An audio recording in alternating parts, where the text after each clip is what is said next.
Warahmatullahi wabarakatuh. Balik lagi dengan Bapak di sini. Kita akan melanjutkan materi kita yang kemarin. Kita lanjut dengan materi pecahan senilai. Materi ini sepertinya pernah dipelajari di SD. Kita lihat bentuk gambar-gambarnya ya. Kita lihat yang pertama, untuk pecahan nilai yang pertama ini dari sebuah lingkaran, anggaplah ini sepotong pizza melingkar, dipotong tengahnya, lalu diarsir, diambil. Ini disebut dengan pecahan yang bernilai 1/2 karena yang diarsir adalah satu bagiannya dari totalnya 2 potongan. Berikutnya pizzanya dipotong 4. Yang diarsir adalah 2. Berarti pecahannya menjadi 2/4, 2 bagian dari 4 potongan yang ada. Yang ketiga, dia menjadi 4/8 karena yang diarsir 4 potongan dari totalnya ada 8 potongan pada sebuah lingkaran itu. Lingkaran 1, 2, dan 3 mempunyai luas yang sama. Ya, luas daerah yang diarsir pada gambar 1 adalah setengah dari lingkaran. Pada gambar 2 adalah 2/4 dari lingkaran, dan gambar ketiga adalah 4/8 dari lingkaran. Dari gambar 1.4 dapat dilihat bahwa luas daerah yang diarsir pada ketiga lingkaran itu adalah sama. Lihat deh, gambar ini kan sama semua nih kalau dilihat, tapi nilai potongannya berbeda-beda. Itu artinya apa? Dia tetap senilai walaupun penulisan pecahannya berbeda-beda. Artinya 1/2 itu tetap sama dengan 2/4, sama juga dengan 4/8. Itu namanya pecahan yang senilai. Walaupun angkanya berbeda tapi nilainya tetap sama. Bentuk kepecahan di atas disebut pecahan senilai. Selanjutnya perhatikan hubungan-hubungan berikut. 1/2 kalau sama-sama penyebut dan pembilangnya dikali 2 sama 2 itu kan jadi 2/4. Kalau dikali 3 sama 3 jadi 3/6. Kalau dikali 4 sama 4 jadinya 4/8. Ini nilainya sama semua nih, senilai. Untuk yang 1/2 dengan 2/4, 1/2 dengan 3/6, 1/2 dengan 4/8. Begitupun untuk pembagiannya. Nilainya, tapi syaratnya adalah pembagi dan pengalinya harus angka yang sama. Boleh nggak atasnya dikali 2, bawahnya dikali 3? Tidak boleh. Itu namanya tidak akan menghasilkan bilangan yang senilai.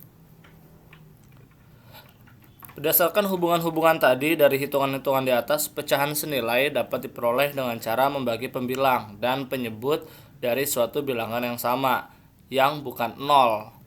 Pecahan senilai adalah pecahan yang nilainya tidak akan berubah walaupun pembilang dan penyebutnya dikalikan atau dibagi dengan bilangan yang sama. Untuk menentukan pecahan yang senilai dengan A per B dapat digunakan hubungan. Misalkan angkanya A per B nih, angka yang belum ketahuan. Boleh dua-duanya dikali sama P, boleh juga dua-duanya dibagi dengan N.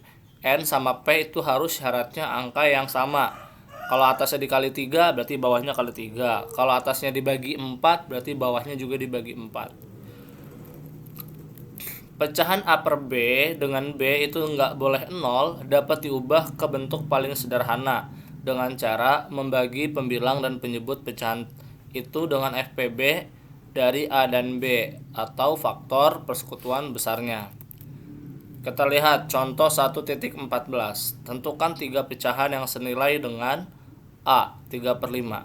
Kita mau cari pecahan yang senilai dengan 3/5. Itu gampang caranya. Caranya tinggal kalikan 2/2, yang keduanya kalikan 3/3, berikutnya kalikan 4/4. Berarti 3/5 kalau dikalikan 2 menjadi 6/10.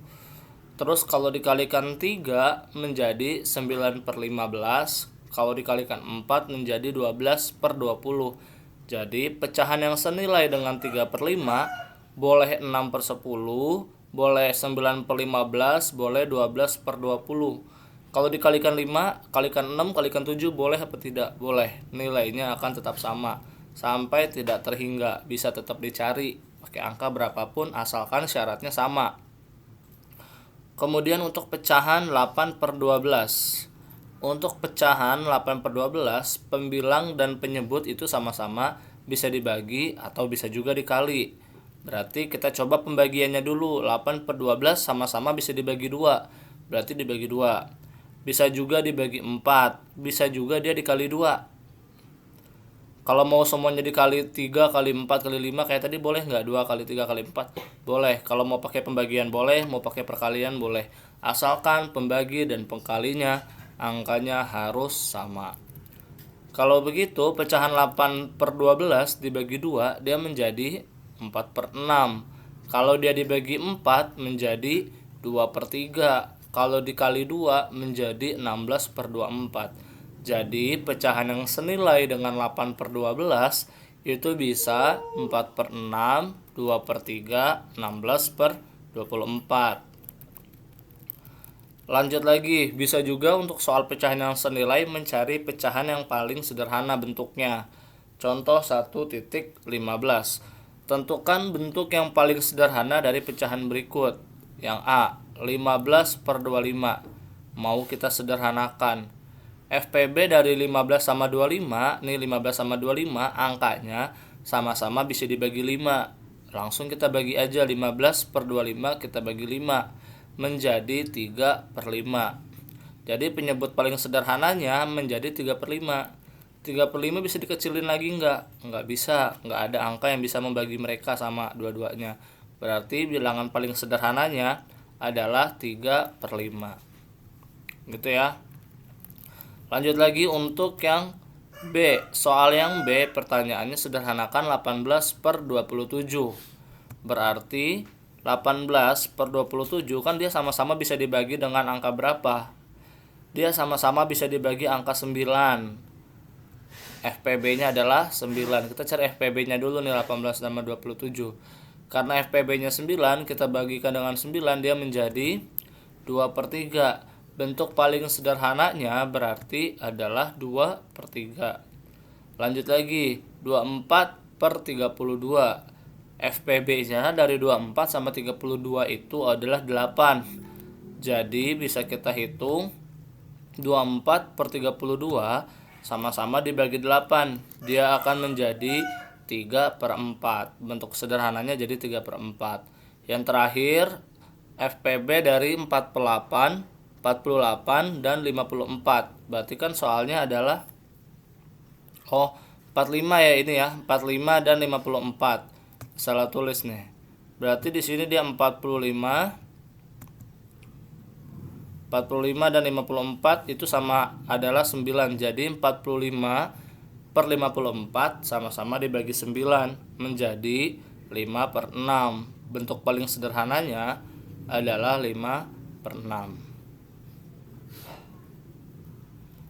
Nah, untuk materi bilangan bulat, bilangan yang senilai pada bentuk pecahan sampai di sini. Silakan simak lagi video-video Bapak berikutnya untuk melanjutkan materi di bilangan bulat. Bapak tutup. Selamat siang. Assalamualaikum warahmatullahi wabarakatuh.